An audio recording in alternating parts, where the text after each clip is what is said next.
This episode of Dear Culture Podcast is brought to you by the all-new Honda HR-V. Every creator is driven by a strong sense of curiosity, and the 2023 HR-V is ready for any path that the power of determination can lead to. With sleek exterior styling and a spacious interior, this SUV is a statement piece, made to keep up with the pace of your dynamic lifestyle. The all-new Honda HR-V. Learn more at thebestlookinghrvever.com. In my write-up, I made a couple comments like, you've probably never seen this movie. Like I wasn't gracious about me presenting. Okay, I'm gonna have to take that. What's going on, and welcome to Dear Culture, the podcast for, by, and about Black culture, Blackness, the Black community. In the words of Don King, that's the Blackness. We are here to talk about different facets of the community, different conversations we're having in the community. And even when some of us in the community might be wrong or overstating or understating, having an opportunity to like make it a growth moment for everybody involved and talk about some things that are going on. And I'm your host, Panama Jackson. And such is the case with my guest today, Renika McQueen. How are you doing? I'm good. Thank you for having me. Thank you. Yeah, I'm so glad to have you here. And we're going to talk about how we met. But first, I'm going to do your bio so people can understand. I'm going to do your bio, then I'm going to explain how we got here. And then we're going to jump right into it. All right. So Renika McQueen is a married mother of 5, former corrections officer for 17 years. We got to talk about that. Author, creator, executive producer of Deceitful Passions and the movie Cain and Abel. So Deceitful Passions is a movie, and the movie Cain and Abel. Her third film, A Family Divided, is in post-production, due to premiere in late summer, early fall this year? Yes. Okay. So welcome to Dear Culture. Thank you for joining us. All right. Thank you. Now let's talk about how you got here. Yeah, okay. Let's talk about it. All right. So this is actually fun, and this is how social media makes connections that might not otherwise be made. For February, I unfolded this series at theGrio called 28 Days of Black Movies, right? So for every single day of February, minus a couple of days, my mother passed away, so I had to take a couple days off. But when I got back to it, I reviewed a movie. They're not really reviews, so it's not really, I wasn't really doing movie reviews. I was trying to find like an interesting take on each movie to like write something about. And you executive produced this movie, we'll talk more about all your roles, called Cain and Abel. I came across it on Amazon Prime. Mm-hmm. I watched it because it was called Cain and Abel. And at the description, I was like, what is happening here, right? So I was like, let me watch this. And there's this fundamental question in it. I can't even remember exactly what it was like. Oh, yeah, the aunt. Spoiler alert. So one of the guys kills like one of the main character's husbands, right? And if I'm butchering it, please feel free to correct me. No, you're not.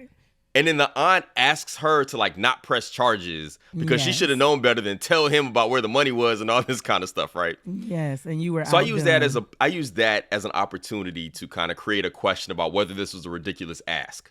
Mm-hmm. But in my write-up, I made a couple comments like, you've probably never seen this movie. Like I wasn't gracious about me you presenting. Me. Okay, I'm gonna have to take that. Well, you saw the review. Yes, you saw that you got it. Yes. And you reached out on Twitter and was like, even though you trashed it, like what exactly? Do you remember exactly what you said? Like I you know what? I read the article and I was like, because when I first saw it, I was like, oh wow, somebody did a review on Cain and Abel, so I was excited. And then after I read it, I was like, oh my God, like he trashed it. But then I just reached out and I was like, even though you trashed it, I still want to, just thank you for doing a review, and I hope that you continue to support me. It's my second movie and I'm trying to grow from it and learn and take it as a learning lesson. And I think I even asked you, well, hopefully you'll support my next movie that's coming out. Right. And I remember pointing out, in that moment, I think it's easy to forget that when you write things online, that people actually read these things. Like this is a lesson I've learned. I've gotten in legit beefs with celebrities that we all know because of articles that I wrote where I didn't think that I was being so negative, but it got taken a certain way. So anyway, so I responded back And I'm like, you know what? You like 0-2. You 2 movies up on me, so you know more than I do. And then I reached out. I was like, you know what? Would you be willing to come talk to me about being a filmmaker? Because I don't know anything about that. I'm over here talking about your movie, but the truth is, I don't know anything about this industry or about what it takes to do this stuff. I don't know. I don't even know what I don't know. And I'm so glad that you asked me to come here and talk about it. So I'm glad that it happened. Yeah, so I appreciate you, one, for being so gracious enough to not, like, when I DM'd you, to not call me and my mama all kinds of names, but to be like, you know what, I'm willing to come talk about this. So yeah. I appreciate you for that, the back and forth exchange we had. Thank you. Before we get into that, let me talk a little. So where are you from? Like, where are you from? I am born and raised in Detroit, Michigan. Okay. Yeah. I used to live in Ann Arbor and Ypsi. Okay. My mother, before she passed, was in Jackson. Mm-hmm. We got to talk about this. Detroit has quite the movie scene, yo. Y'all are on it in the D, bro. Like, yeah. Wait, what part of Detroit are you from? I'm from the East Side. Okay. Because I had this whole thing that I want to do about the Southwest Detroit cinematic universe. Like, all of them got, like, Murder Pain, all of them. Like, I watch all that stuff. Yeah. I actually love it. So even though you felt like I was trashing Cain and Abel, I actually watch that stuff. When I see it's from Detroit, I'm like, yo, sign me up. Now, what makes you feel like that when you see things from Detroit? When you watch our movies, what make you interested? Like, what holds your attention about Detroit making movies? That is a wonderful question, and nobody's ever asked me that, but let me share. I saw the movie Plug Love, right? So that was yo, I watched this. I told everybody, yo, you have got to watch this movie. Like, I don't know who these folks are that made it, but yo, so I put so many people onto that movie, and then I did, like, you know, on Amazon you can, like, click on somebody's name and then it'll like pull, and I saw the dude's name, Murder Pain. I was like, yo, I want to watch everything that this dude makes. So I watched the movie about the Buffs. I watched McGraw, anything and everything. And so at that point, I was like, let me see what else was going on in Detroit. So I started looking anytime I would see anything Detroit related, because the production value was so good. Like, I might not have been favorable to the movie, but what I won't take away, the production value in that joint was amazing. Like, oh, thank you. Are you talking? Are you talking about Plug Love or Cain and Abel? No, I'm talking about your movie. I'm talking about Cain and Abel. So listen, this is about you, man. We are talking about you. You asked me how I got here. Now we talking about you. So I want to talk about everything related to you and what you're doing. Okay. The production value was amazing. I didn't mention that because I was talking about the specific scene, but I was like, yo, people look like whatever's happening in the D, like, y'all have figured it out, whatever it is. So tell me a little bit about your start. Like, how do we even get to the point where you're executive producer, writing, making movies? Like, what's your backstory here? So I'll say this. I'll go back to my very first movie, which was Deceitful Passions. That was a book I wrote, I want to say, in like 2007. And although it is not a true story, it's fiction, the main character in what she's going through with her significant other, her husband, is coming from a place from some hurt and different things I experienced in a relationship. So I wrote the book initially starting off writing about a man cheating and how it was just affecting the woman, you know what I'm saying? But I had to make more around the storyline for it to be more interesting. So that's how I initially got started by writing that book years ago. But what happened was another director from here, shout out to BZ Jones, was having a movie premiere, and I attended that. I wanted to go to that because I had never seen our people have a movie premiere, right, in our city. So I went to that. I saw the movie. When I tell you that the movie theater was packed, it was red carpet, everybody looked amazing, makeup, hair, they was dressed to the nines. Like Black Panther, like everybody showed up like the Black Panther experience. Yeah, like they was out supporting, and so I really loved that. And I was like, I want to do this. How can I do this? So after that, I reached out to him and his wife, and I told him I wanted to make a movie, and I told him I had a book that I would like to get turned into a script, and that's how it started. It went from there. They told me they would read the book. We met up. They said if we don't like the book, we're not going to work with you. You know, this is our name. We're putting on things. And I was like, okay. And I think she told me to give her like a week. So maybe like the 5th or 6th day, I hadn't heard anything. And I was like, oh, they ain't like the book. But then they ended up reaching out to me, and they did. And that's where it started. You know, we met up again, and I went from there. So how much was, okay, so this is Deceitful Passion. So did you executive produce that? What are the what roles did you take in that? So did you do any of the scripting? Deceitful Did you do any Passions, of that? it was my very first movie. And what I did was I executive produced it. I helped with the casting call. Not only did I executive produce it, I produced it as well, meaning, you know, I was running out buying clothes. I did wardrobe. I did scout locations. I did as much as I possibly could.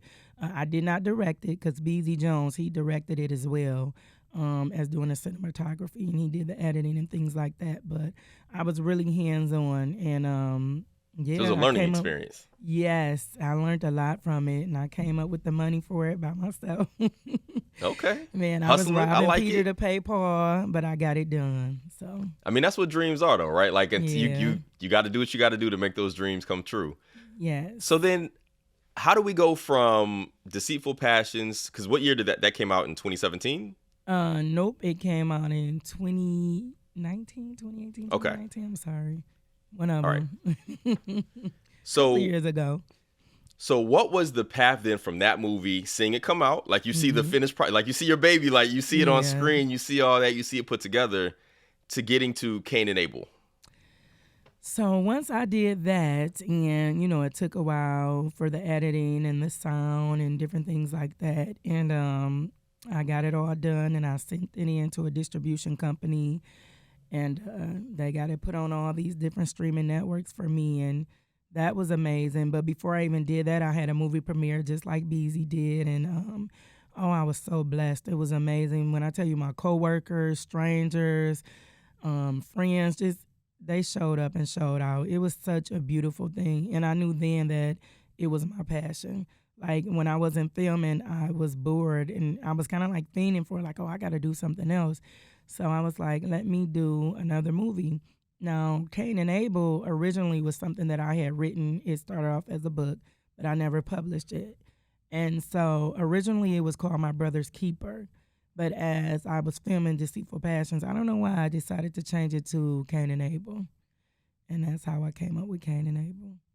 And I was like, I'm ready to do that. And just start making the phone calls again for cinematographers, lighting, gaffers, all of that kind of stuff, and put it together. So you basically put all the pieces together for that movie to come to life. Yeah. Mm-hmm. Yeah. So how long did it take to do that? Like, so what? Not the filming, but like putting all the pieces together, like the casting. And again, well, you know what? Let me remind you, I don't know what I don't know, so I don't know what it takes to put all these things together. So you're educating me in this process. No, I think for me that is one of the easier processes, because as you get into this industry, you know, it's really about networking so that you can see who does cinematography, who does sound, who does audio mixing, who does lighting, who does, you know what I'm saying? So you have to network and get to know people. So once I did that and did Deceitful Passions, I started meeting people. I started going to film mixers and Royal Oak and meeting different people. And so when I decided I wanted to do a Cain and Abel, I pretty much already had people in mind who I wanted to work on Cain and Abel. So that was pretty easy, just reaching out to them, seeing if they were interested, and talking about, you know, the pay and my budget and different things like that. And once I got that together, the next thing to do was, okay, I got my team and everybody, let me have a casting call. So I had a flyer done up, put it out there on social media. I had a casting call. People came, they auditioned. A lot of them did great. You know, and then once I picked my people to be in the movie, I picked my cast. Then the next thing is to have a table read. Everybody come together, sit down, who will play in the movie, and they read their part and, you know, go over the script. And then after that, you rehearse for the next few weeks. And after that is go mode. All right. How long did it take to film? Like you talked about everything it took to get to the preparation. How long did it take to actually film Cain and Abel? I think Cain and Abel, don't quote me, might have been 10, 11 days. Oh, wow. Something like that. Is that quick? I'm assuming that's fast. Yeah, that's quick because, some people, it could be 15 days. It could be longer. It depends on if you have to take a break and come back and start up. It just depends. But I think it was pretty quick. It's pretty quick. It sounds quick to me. Like, yeah. that sounds fast. Like, it sounds like you kind of got to get in, get out. Like, you got to get your shots, get your scenes, make things work. And let me say this. It depends on just your crew altogether, too. If you have a great crew, everybody is doing their job, doing what they're supposed to do. The cast, they know their lines. They've been studying, rehearsing, and they get in front of the camera and they knock it out. Then, of course, that's less takes you have to do. You know what I'm saying? So that will allow it to go by quicker, too, even during the day while you're filming, like that day. If everybody is just on point with their part of the process, then, yeah, it can be a quick process. Did you do like the big screening and all that stuff like you did with Deceitful Passions? You did all that stuff? Yes, you have to do it because it allows your cast and crew to be, just admired and, you know what I'm saying, gives them something to feel good about. So you definitely want to do that. If you don't want to do it for yourself, you do it for them. People come out, congratulate them, and makes them feel good. You feel good as well, too. All right. So once that movie gets out there, and this is gonna segue into kind of how we came to be here. So let me say this. I don't know how. I know I'm one of those people that looks for movies all through Amazon Prime, or like I have subscriptions to every black outlet you can possibly watch black movies on. Like I literally like. They're not even black movies. It's like I watch movies and then there's white movies. You know what I'm saying? Like the main, the regular movies are like the white movies. Like my whole life is pretty much living in this space, in this vein. I don't think everybody's like me when it comes to, I have a bunch of friends who are like that too, where I know if I ask about a movie on something, he's like, yeah, I watched that joint. I watched it. Like, I wrote about movies like My Side Piece Hit the Lotto. Like I was like, oh, I got to watch this. I mean, it's got side pieces and lotto in it. I'm there. Mm-hmm. How do you gauge whether the movie is doing, like, what are your expectations for these movies when you release them, when you make them and release them? Like, is it a financial expectation? Is it a viewership? Like, how do you gauge the success of one of these movies? Well, I think for one, you got to know your audience. So when you put movies out there, you got to pretty much know, who's going to watch. Like I said, you got to know your audience, what type of movie you've just put out, you know what I'm saying? And then, yes, of course you would like to make some money from it because you've spent a nice amount of money, putting it together. And everybody's budget is different. Some people may have a little bit more to put into the movie. Some may have less. But, what I want people to know is, you're just doing the best that you can. And the fact that you're stepping out on faith and you're taking that chance and the opportunity to do it. And so that's why I hate when I hear people trashing our films because, no, it may not be the greatest, but you got to start from somewhere. We're going to jump right into that. Real quick, how do you make money on these films? So when it's put a distribution, when it's distributed on the different streaming networks, the more people watch it, the more you get paid. So you get paid per stream? Like there's a kind of like on Spotify with music and songs and stuff like that? There's a Yeah. Okay. Mm-hmm. Yeah. Okay. Yeah. I never knew that. I always wondered because I'm like, there are so many movies out here. Like, I wonder if. So you got to promote it. You know what I'm saying? That's another thing. When you're in indie film, you're doing a lot. You're promoting it by yourself. You're doing a lot of things on your own by yourself. You're like everything for your movie. You determine if it's gonna fail, if it's gonna do well, because you're the one that's out there like, hey, check my movie out. You're the one that's on social media posting it. When you're out and about, passing out flyers, old school. I mean, making people aware of the work that you've done, so that they can watch it. Is that stressful? Like having to basically be, I mean, you basically just said you eat what you kill, right? So if you don't promote it, then nobody will know it exists and nobody will see it. So you have to be. It can be stressful, but I mean, if you out, let's say you out to eat, you at the bar, you meet somebody, y'all just talk and laugh and kick it, you slide them a flyer like, hey, I make movies, check it out. They like, oh, okay, I will, when you go out of town. It could be fun. It just depends on how you do it. The only thing that's stressful for me about it is some days I don't even want to look at social media. I get sick of it, but I know that I have to get on there. I have to promote.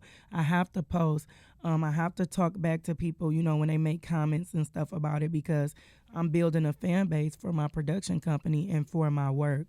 And, you may admire Deceitful Passions and hate Cain and Abel, or you may like Cain and Abel and hate Deceitful Passions, but either way, I just appreciate you watching all together. So when you saw what I wrote about it, so well before we like how many reviews do you see online for these type of movies? Because honestly, so here, what I'm gonna say is gonna sound kind of odd considering what I wrote. I genuinely feel like I'm one of the few people that writes about the movies in these spaces. And oh no, you're not. There you go. So, and here's the funny part. Here's the other thing. Even though I trashed the movie, as you said, I can promise you, I know people who watch the movie because of me. Oh, well, thank you. I appreciate it. And I believe that to be true, too. Part of the reason I got into doing a lot of movies, so I watch all these movies, but I get so much joy out of them that when I write it in ways that people hate me. They're like, I can't believe I watched this movie because of you. Not your movie in particular. People are like, yo, I can't believe I watched this nonsense because of you. But I watched it because you made it sound so fun. And I have fun watching them, so I be wanting to share. So I included that movie partially because, like, it's a movie, like, I'm doing 28 Days. I have movies like Friday and Love Jones and all these big movies that everybody knows. I didn't stop at mine. I read some more of them because I wanted to see what you had to say. Like, I wanted to see what you had to say and what was the difference between those movies and mine, because some of those movies, they were in the beginning stages for those executive producers or producers, directors, and things like that. Mm-hmm. So, I wanted to see how you felt about those movies as well. And to be fair, look, I said the poetry in Love Jones was trash. I said, I hate do the word think trash. Well, you said I trashed the movie, so I was just using that. Yeah, but I know you did. I said but I'm it was just saying I hate the word trash. Fair enough. Okay. I did. I always thought the poetry in Love Jones was so contrived. I was like, it's not a good poem. And as somebody who wrote bad poetry, I know bad poems when I see them. So, I agree with you, actually. Like, there's a lot of, I'm very critical of even Tyler Perry films, but I watch them all. So it's one of those things, like, I don't just talk about this stuff without experiencing it. Like, I literally, when Tyler Perry made that comment about he doesn't have like a writer's room, I actually started a podcast called What If Tyler Perry Had a Writer's Room, where I went through all of his movies and tried to figure out what I would do differently, because as a writer, so it's like, part of my goal is, even if sometimes it goes sideways, like in this situation, it's like supporting the Black community in supporting Black, like, things everybody wouldn't see without knowing it exists. You know what I'm saying? Now, sometimes it goes awry, but I built out this odd lane where people do engage with some of the art that I present that they otherwise would not. You know what I mean? But yes, I absolutely know what you mean, because what I'm learning is I think sometimes more people will watch your film off of someone saying they don't like it, you know what I'm saying, or dragging it, as opposed to, people saying it's good sometimes, because people just like, let me go in here and see what this, this bullshit is, Yeah. Oh, you can say it. We free with speech over here. Let me see what this bullshit is he talking about, so it will make people watch it, and then you may have some people that watch it and disagree, and then some that agree with you. But and you did say that you was like, even though I didn't, it wasn't my cup of tea or whatever, you was like, I'm still going to support it. I'm still going to tell people about it. So I appreciate it, because that helps indie filmmakers a lot. Yeah, I mean, look, I said what I said in the words of Nene Leakes, but I would watch it, and I would tell other people to watch the movie. You know what I'm saying? Like, I would never tell people. I think part of the issue that it's just, there's just so much content out there at this point. There was a time when we used to complain that there wasn't, and now there's so much. It's like, it's hard to even decide. When I landed on Cain, like, I was trying to find a movie to watch. So then I had to start. It's not just as easy as finding a Black movie now. Now I have to look for little things, and I whatever it was that stuck out to me was like, oh, this, and then I looked up Detroit, boom, doing it. Like again, so the Detroit thing opened the curtain for me. So how do you mentioned off camera before, like you felt like the interaction we had, like it helped you grow a little bit. It did. Talk to me about that. So it helped me grow because, like I said, when I first saw it, I was so excited. Like, oh my God, somebody did a review of my movie and wrote an article and different things. This is great. But then when I read it, it was kind of hurtful. Like, damn, he dragged my movie. But I had to look at it from a professional standpoint. And I had to understand, I already know that everything that I do, it's going to be critiqued. Everybody isn't going to like everything that I do. I think the thing for me is I just hate the way people, for indie right filmmakers, the way that they describe our movies or may talk about it and say things, because they don't understand how much it takes for us to, make a movie, the whole process, the money that we're putting into it, and the different things that we go through. But it helped me grow because instead of cussing you out maybe like I wanted to in the back of my mind, like this mother, I was like, you know what, let me just tell them thank you for even watching it and supporting it. And I knew that when you put it out there and put it on Twitter, that people would see it. And like you said, people were going to either watch it to love it or they were going to watch it to hate it. So I knew it would something, either way, it still was some publicity for my movie. And let me tell you, even if you had cussed me out, I still would have reached out to you and asked if you'd be willing to come have this conversation. Even if you would have done that, I still probably would have been like, all right, okay, so we got a real one here. All right, let's see. I mean, because so what I've learned, and, I'm not impervious to that too. So I'm a writer. Like I've written thousands and thousands of articles. I built my own platform before I joined theGrio called Very Smart Brothers. And we, my partner and I, and we're writing, we're trying to get people to read these articles, you know what I'm saying? We're writing, and what we've both found out was just because you do it, some people are going to hate what you do. There are people who hate everything I write. It doesn't matter what I could write, hello, God is good, and they're going to take issue with the way that I wrote is. Like, they're going to be like, man, you should have wrote, like, people just, so I had to learn that over time that, I had to develop kind of a thick skin for my own. But what I will tell you, what it did teach me about was that I started, and again, this is going to be ironic considering what we're talking about. Like, I'm very intentional about just supporting Blackness at this point. Like, even at 28 Days of Black Movies, even putting movies in there, I didn't write a straight negative review of the movie. I picked an aspect of it to talk about this one thing, to generate a conversation about this idea that I thought was in the movie. Yeah. Now, you're right. There are things that I wrote in there that I probably could have left out. They weren't necessary. They weren't necessary. But, okay. I've been very intentional about just being celebratory or just like highlighting Blackness and Black culture and being like, you know what? If I got something negative to say, maybe it's not always necessary to say, because how is this really making the community better, right? So again, that's what I say, it's ironic because of why we're even here. But I had to develop that. So you mentioned indie film. Like, talk to me about that like what's your goal as an indie filmmaker? Like, where are you trying to go with this? How much of it is a labor of love? Like, do you ever have days you just want to quit doing this? Like, where you're like, I can't do this no more? Like, what's the like? I do not, but I do have days where I be like, I need a rest, Where I'm trying to go, I have a production company, Chasing Counter Productions. As you can see, my hat and my shirt, I am my brand. And so I want to become a worldwide household name. I don't always want to just be, let me rephrase that, because there's some people, there's nothing wrong with being an indie filmmaker. I'm just saying I want bigger goals for myself. I want to put things out, movies out where everybody can watch it. I don't want to be constricted to one genre. I want to make something where everybody can say, oh, I watched that movie, because I'm very aware and I listen and I see what people tweet. I see what people post on Facebook. Some people like hood movies. They love them. And then there's some people who don't like them at all. Some people like faith-based movies.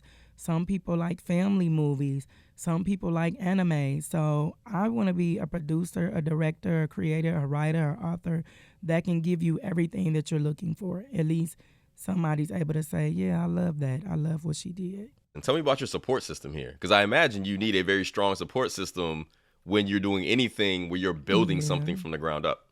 So, of course, my family is a strong support system. My husband and my children, they're all very supportive. I have a lot of strangers, people that, from everywhere that I meet online and stuff like that. They're very supportive. My old coworkers, a lot of them were extremely supportive. So I would say I have a nice support system. We didn't talk about that. I do want to bring that up briefly. You worked Okay. as a corrections officer for, you Yes. said 17 years? So I'm assuming those are the old coworkers you're talking about? Yes, yeah. Okay, so you do this full time now. So this is like your full-time Yes, job? Yes. Did you transition out of being a corrections officer into doing this? Yes, that's what I did. Oh, please tell me about first tell me about being a corrections officer, and then tell me about that transition, because that's a very stark transition. It is. I loved my job. The only thing I did not like about being a correction officer, I was mandated a lot because we were very short-staffed. And I mean, for years, it went on. So that was the only complaint. And then the distance. What is mandated? What does that mean? Oh, I'm sorry. It means like my shift was 6 a.m. to 2 p.m. And if you Okay. don't come to work for your 2 p.m. to 10 p.m. shift, I'm there for your shift. Okay. Because, the prison got to run. It can't run without officers. Right. So if you Right. don't come to work, I got to stay. But once I got into film, and because before I even got into film, as time went on, I will say that I started wanting more. The biggest thing was I wanted to be home with my family, and I didn't want to spend as much time away from them as I was. So I was praying to God for a couple of years for something else to come up where I can make money and still be home with my family, and this was it. I can imagine, like, guys, I'm out. I'm about to go make some movies. Yeah, it was a scary Check me out. process. It was scary. It was scary to just jump I'm from sure. that to this, because that was 17 years of stability, 17 years of a check, 17 years of Blue Cross Blue Shield, dental and vision, that they were providing, and now I'm doing all of that on my own. I mean, that speaks to everybody who has a creative passion, right? Like, you have to jump out there on faith, as they say, right? You gotta take that leap, and I mean, it seems like for you, it's working, right? Yes, but let me say this. Please don't just jump out there without a plan. You definitely got to have a plan. You know what I'm saying? You definitely got to have some money saved, so that you can still pay your bills or whatever it is that you need to do. I am a true believer in working for someone else to pay for my dreams and goals, and then later on being able to walk away from that job. It's a lot of people like, I don't want to work, I just want to create.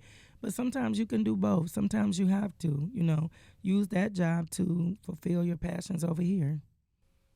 Yo, that is some of the realest advice. That's how I did. I mean, Yeah.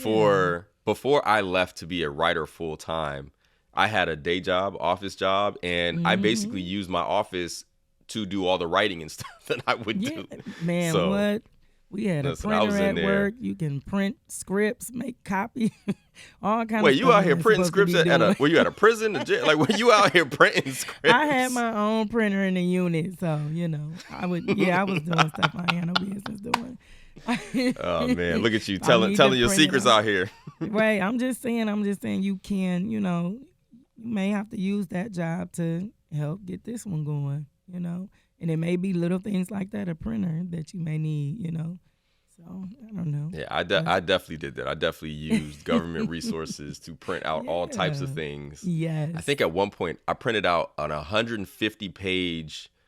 We were working on a script my partner and I were working on like a pilot, trying to put together a TV show. So scripting, I think I printed out like 150 pages like at my job, but I did it in like 10-page increments. So like every 10 minutes I would go print out another 10 pages so it didn't look suspicious. Yeah, you got to make it work. man. You got to make it work. I used to joke that if they fired me, I wouldn't even complain because they would have a reason even if they didn't know the right one. Yeah. So, Oh man, this is great. Yeah, I want to shout out my old job too, Women's Huron Valley in Ypsilanti, Michigan. Just Okay. shout out to all my old coworkers for supporting me. Some of them are still supporting me now, and my heart is still with them every day. I think about them all the time. I just want to say that. All right. My grandma lives in Ypsi, just a sidebar. Okay.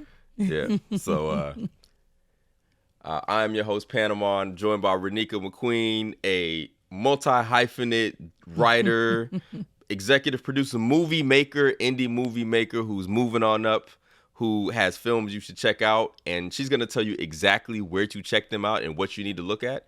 But before we get there, this is Dear Culture. It's a podcast about our culture and about the blackness. So I have two questions that I want to ask of you. Okay. Just to kind of help people learn a little bit more. So we're going to start with the black confessions, which are confessions that most black people might be surprised about.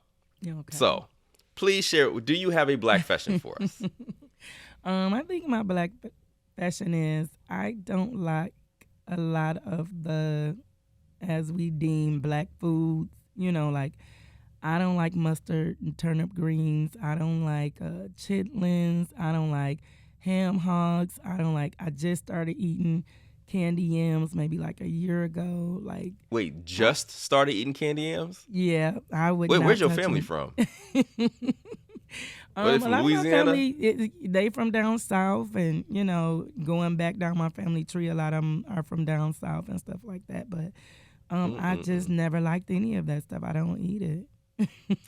Now, I'm with you on turnip green. I don't like those either. Yeah. I'm from down south. And that's why I asked. My family's from Alabama. So I know a lot of people in Michigan got family in Alabama. So everybody went straight up. But the candy, you just started eating candy yams? Yeah, I wouldn't And don't tell- like I it? was- I didn't like them. I was like, this is disgusting. But I just got into them. Yeah. Now, I just started eating, I think, oxtails for the first time like last year. My husband made some oxtail soup and it was really good. And I was like, okay, I can do this, but no. That's interesting. Now, is it because you just eat healthy or you just don't like that stuff? No, Like some it people, is it's a not lifestyle because thing. no, it is not because no. You just don't like I it. don't just eat healthy. I just don't like it. No, I really don't want to eat chitlins. The way they make your house I don't do smell. chitlins. Yeah. Nah, I don't do chitlins. No, We don't. My that's family isn't big on chitlins. Yeah, and if my husband eat them, I'm like, dude, do not kiss me for a good week after you eat. That's disgusting.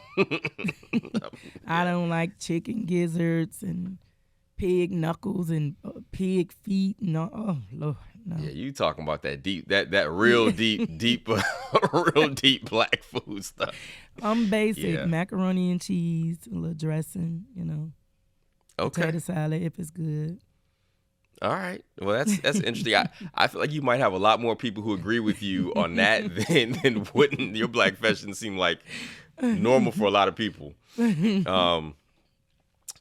A black recommendation. So black recommendation is a recommendation about something black, for us, by us, about us that you think other people need to check out, be up on. So what is your black recommendation? I'm gonna say black films, black indie films. I think that